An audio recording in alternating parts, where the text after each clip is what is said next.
اللہ کے نام پر جو اجتماع ہوتا ہے تو اس کے 4 فائدے حدیث میں بیان کیے گئے ہیں، جس میں نمبر 1 کیا ہے؟ حفتھم الملائکہ، فرشتے گھیر لیتے ہیں۔ کیوں صاحب؟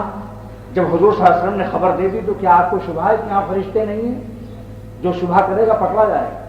جب اللہ کی محبت میں آپ بیٹھ گئے اور حضور فرماتے ہیں صلی اللہ علیہ وسلم مجتمع قوم، کسی ایسی قوم کا اجتماع نہیں ہوتا مگر جو اللہ یذکرون اللہ، جو اللہ کو آپس میں یاد کرنے کے لیے بیٹھے ہوں، مقصد وہاں ذکر اللہ ہو، کوئی زبان سے کر رہا ہے، کوئی کان سے سن رہا ہے، کسی کی زبان ذاکر ہے، کسی کے کان ذاکر ہے۔ اللہ کی محبت کی باتیں سننا یہ ذکر نہیں ہے۔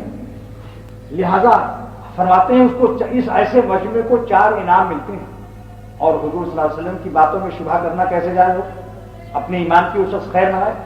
لہذا نمبر 1 انعام کیا ہے؟ حفتھم الملائکہ، فرشتے اس کو گھیر لیتے ہیں ایسے مجمع کو۔ تو یقین کر لو کہ ہم کو فرشتوں نے گھیر رکھا، اور جب فرشتے ہمیں گھیر لیں گے تو فرشتوں کے اثرات ہمارے دلوں پر نہیں پڑیں گے۔ ماحول اگر فرشتوں کا ہو جائے تو ان کی صحبت مل گئی کہ نہیں ملے گی؟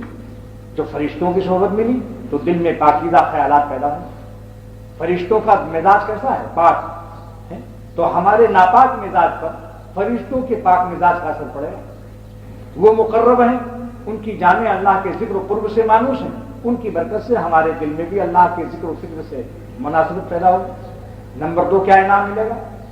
نمبر 2 کا انعام یہ ہے کہ غشیتہم الرحمہ، اللہ تعالیٰ کی رحمت ایسے مجمع کو ڈھانپ لیتی ہے۔ ڈھانپنے کی 4 صورتیں ہیں۔ ماں بچے کو ایک ہاتھ سے اٹھا کر سینے سے لگا لیتی ہے، یہ بھی ڈھانپنا ہے۔ جب اور زیادہ اسے محبت معلوم ہوتی ہے دونوں ہاتھ سے چھپا لیتی ہے۔ جب اور محبت معلوم ہوتی ہے تو گردن بھی اس کے سر پر رکھ دیتی ہے۔ جب اور محبت معلوم ہوتی ہے تو دوپٹہ بھی سے بھی چھپا لیتی ہے، پھر وہ بالکل چھپ جاتا ہے، نظر بھی نہیں آتا۔ سمجھا؟ تو اللہ تعالیٰ سے ہم کامل رحمت کی امید رکھتے ہیں کہ وہ ہمیں اس طرح سے ڈھانپیں گے کہ ہمارا وجود بھی دنیا والے نہ دیکھ سکیں گے۔ کیا ان کے فضل سے کیا مشکل، سمجھا؟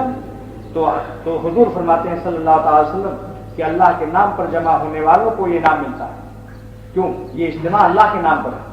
بولیے، صوبائی اجتماع ہے، یہ ملکی اجتماع ہے، ارے بین الاقوامی اجتماع بھی یہ نہیں ہے، اللہ تعالیٰ کے نام کا اجتماع ہے۔ لا الہ الا اللہ محمد رسول اللہ کا اجتماع ہے، صلی اللہ علیہ وسلم، اللہ کی محبت کا اجتماع ہے۔ اس اجتماع کی قیمت زمین و آسمان نہیں ادا کر سکتے، اللہ کے نام پر اجتماع ہے۔ تو 2 انعام تو آپ نے سن لیا۔ تیسرا انعام کیا ہے؟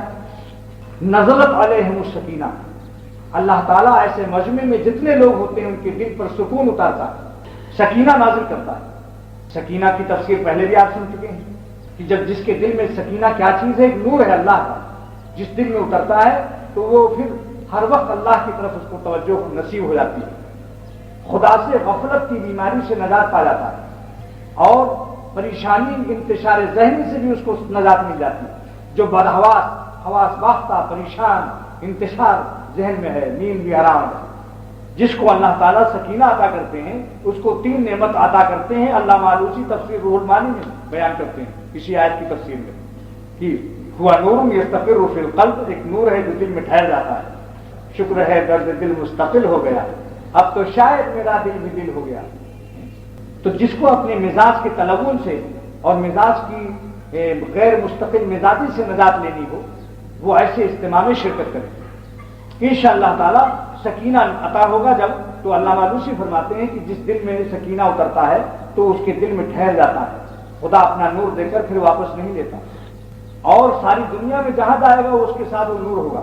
وَجَعَلْنَا لَهُ نُورًا يَمْشِي بِهِ فِي النَّاسِ، جس وقت یہ آیت نازل ہوئی، پہلے یہ اس کو بیان کر دوں سکینہ کی 3 تفسیر کہ ایک نور عطا ہوتا ہے جو دل میں ٹھہر جاتا ہے، جس کی برکت سے ہر وقت اللہ کی یاد دل میں رہتی ہے، جسم اور ہاتھ روزی میں کاروبار میں لگا رہتا ہے ضرورت، لیکن دل اس کا یاد میں لگا رہتا ہے۔ ہاتھوں سے لکھ رہا ہے، ڈاکٹر ہے تو نبض دیکھ رہا ہے، مگر دل میں اس کے اللہ کی یاد قائم ہے کہ اللہ کی مخلوق۔ کوئی نامحرم عورت بھی مریضہ آ گئی تو وہ سمجھتا ہے اللہ کی مخلوق۔ ہمیں اللہ کے ساتھ بھی اخلاص رکھنا ہے، اس کی مخلوق کے ساتھ بھی اخلاص رکھنا ہے۔ جو بیٹوں کے ساتھ اخلاص نہ رکھتا ہو وہ باپ کے ساتھ مخلص نہیں ہے۔ جو اللہ کی مخلوق کے ساتھ برے خیالات اور گندے خیالات پکاتا ہو، بری نظر سے دیکھتا ہو، تو سمجھ لو کہ وہ خدا کا بھی مخلص نہیں ہے۔ اس لیے کہ حضور فرماتے ہیں صلی اللہ تعالی وسلم کہ تمہارا ایمان جب کامل اور اکمل ہوگا کہ تم اللہ کی مخلوق کے ساتھ بھی تمہارے اخلاق اچھے ہوں، لیکن یہ نعمت جبھی عطا ہوتی ہے جب نسبت بہت قوی ہو جائے اللہ تعالیٰ سے، پھر ساری مخلوق کے ساتھ وہ ہر وقت فکر مند رہتا ہے کہ میں اللہ کی مخلوق کے ساتھ بھی مخلص ہوں یا نہیں۔ دعا بھی کرنی چاہیے کہ اللہ مجھے اپنی ذات کے ساتھ بھی مخلص بنا اور اپنی مخلوقات کے ساتھ بھی مخلص بنا، کہ میری ذات سے ایک چوٹی کو بھی اذیت نہ پہنچے بے فکری اور غفلت سے۔ اور چوتھی نعمت کیا ہے؟ ذکرہم اللہ فی من عنده، اللہ فرشتوں میں اور انبیاء مرسلین میں اور ملائکہ مقربین میں اس کا ذکر فرماتے ہیں، ہمارا ذکر کرتے ہیں، یعنی آپ لوگوں کا، ہم سب کا۔ اللہ کا کتنا بڑا احسان۔ تو میں یہ عرض کر رہا تھا کہ یہ ملاقاتیں ہماری جو اللہ کے لیے آپس میں ہیں بہت بڑی نعمت ہے۔ حکیم المت فرماتے ہیں کہ اگر یہ اللہ کا اتنا بڑا فضل ہے کہ اگر ہم اپنے بزرگوں کے پاس اور بزرگوں کے خادموں سے ملنا جلنا چھوڑ دیں گے تو ہمارے دین کی خیر نہیں، ہم گھٹتے گھٹتے ایک دن ہوگا کہ آثار قدیمہ بھی نظر نہیں آئیں گے۔ سمجھا؟ اللہ کا فضل سمجھو بھائی، یہ ملنا جلنا بڑی نعمت سمجھو، ہمارے دین کی بقا اسی میں۔